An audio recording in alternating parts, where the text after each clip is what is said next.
चाचा टीवी। सास का कायाकल्प। राधा को अपनी सास से बहुत प्यार था। मम्मी जी, आपकी साड़ी कितनी प्यारी लग रही है। काश मैं भी आपके जैसी साड़ी पहन पाती। अरे बेटा, हमारे जमाने में तो साड़ी ही चलती थी। तू क्या करेगी साड़ी पहनकर? दिन भर भागा दौड़ी करती है। साड़ी कंफर्टेबल नहीं फील कराएगी। तू तो ऐसे ही जचती है बेटा। राधा सास को लेकर घूमने जाती, सैर करती और उनसे खूब बातें किया करती थी। एक दिन, अरे राधा और माँ, सुनो, अब हम लोगों को बम्बई चलना पड़ेगा। मेरी नई नौकरी वहीं लगी है। अरे वाह माँ, कितना मजा आएगा ना। अरे नहीं नहीं, मैं नहीं जाऊंगी। बड़ा शहर, बड़े लोग, मेरा दिल नहीं लगेगा। अरे माँ, मैं हूं ना आपके साथ। और सारा परिवार बड़े शहर में शिफ्ट हो जाता है। एक दिन, राधा, तू भी अब नौकरी में जाने लगी है। मैं तो बोर हो जाती हूँ। सोच रही हूँ आसपास की औरतों से दोस्ती कर लूँ। हाँ हाँ माँ, और क्या। यहाँ की औरतें तो किटी पार्टी और बहुत सी फन लविंग एक्टिविटी करती हैं। तो बेटा, दो चार फन लविंग से मुझे भी मिलवा देना। बहू सास के साथ बाहर निकलती है तो देखती है कि सास की उम्र की जो औरतें टहल रही हैं, उनका पहनावा ओढ़ावा सास से बिल्कुल अलग है। लेकिन फिर भी राधा एक औरत को रोकती है। Hello aunty, how are you? Oh great darling. Aunty, हम लोग यहाँ नए शिफ्ट हुए हैं। ये मेरी मम्मी है। क्या ये कल से आप लोगों को ज्वाइन कर सकती हैं? वो औरत सास की तरफ बड़ी ही अजीब नजरों से देखती है, फिर कहती है, अब ठीक है, कल से भेज देना। सास समझ जाती है कि उस औरत को वो ठीक नहीं लगी, लेकिन फिर भी वो कुछ नहीं बोलती। अगले दिन, अरे माँ, अच्छी सी साड़ी पहनकर तैयार होकर जाइए। आपको आपकी दोस्तों के पास जाना है ना। और नहीं नहीं, मैं सोच रही हूँ घर पर बैठकर टीवी देखूं। वैसे भी रामायण का नया एपिसोड आएगा। नहीं माँ, आप जाओ ना, लोगों से मिलो, बात करो, अच्छा लगेगा। ना चाहते हुए भी सास उन लोगों के पास जाती है, लेकिन सभी सास से बुरा व्यवहार करते हैं। सास मुंह लटकाकर घर आ जाती है। बहू समझ जाती है कि सास को कुछ हुआ है। वो रोज सास को पार्क में भेजती, लेकिन सास रोज मुंह लटकाकर वापस आ जाती।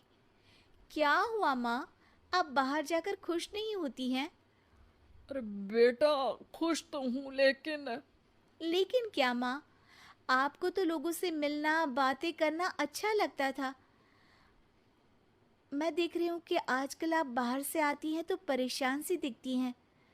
सास कुछ नहीं कहती, अपने कमरे में चली जाती है।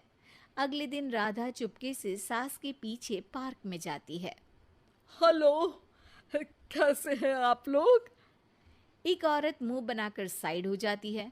सभी एक दूसरे से बात करती हैं, लेकिन राधा की सास साइड में चुपचाप अकेली बैठी रहती हैं। राधा घर आती है और सास के वापस आने का इंतजार करती है। सास मुंह लटकाकर घर आती है। अरे मम्मी जी, तब से इंतजार कर रही हूँ, जल्दी तैयार हो जाइए, मार्केट जाना है। राधा सास को लेकर बाजार जाती है और उन्हें कुछ मॉडर्न कपड़े दिलाती है। अगले दिन सास उन कपड़ों को पहनकर पार्क में जाती है। Oh my God, you are looking gorgeous. Beautiful top, कहाँ से लिया? हे, मेरे घर में कल किटी है, तुम जरूर आना। अजीब औरतें हो तुम लोग। मैं रोज आती थी तब तो तुम लोग सीधे मुंह बात भी नहीं करती थी। आज इन कपड़ों को देखकर तुम मुझे घर बुला रही हो। लेकिन सुनो, अब मुझे तुम लोगों से कोई बात नहीं करनी और ना ही दोस्ती करनी है। अरे, तुम तो बुरा मान गई। वैसे दोस्ती नहीं करनी थी तो ये कायाकल्प क्यों किया? ये मेरी बहू ने किया है। मैं यहाँ सिर्फ ये देखने के लिए आई थी कि तुमको मुझसे समस्या है या मेरे कपड़ों से। कपड़े तो बदले जा सकते हैं। अच्छा चलो जो भी हो, अब हम लोग तुम्हें अपने साथ रखने को तैयार हैं। लेकिन अब मुझे तुम लोग नहीं पसंद। ये बोलकर राधा की सास वहां से चली जाती है। वाह माँ जी, आज तो आपका चेहरा खिला खिला सा लग रहा है। लगता है आपकी सहेलियों ने आपको अपना लिया। हाँ, वो तो अपनाना ही था। दिखावे वाली जो है वो, मेरे कपड़े बदलते ही उनका दिल बदल गया। लेकिन आज मैं उन्हें मना कर आई, अरे क्यों माँ जी? क्योंकि उन लोगों को मुझसे नहीं मेरे कपड़ों से दोस्ती करनी थी। वैसे मेरे पास तो तू है ना, मेरी प्यारी बहू। मुझे किसी की जरूरत नहीं है। अरे नहीं नहीं माँ जी, आप ऐसा क्यों सोच रही हैं?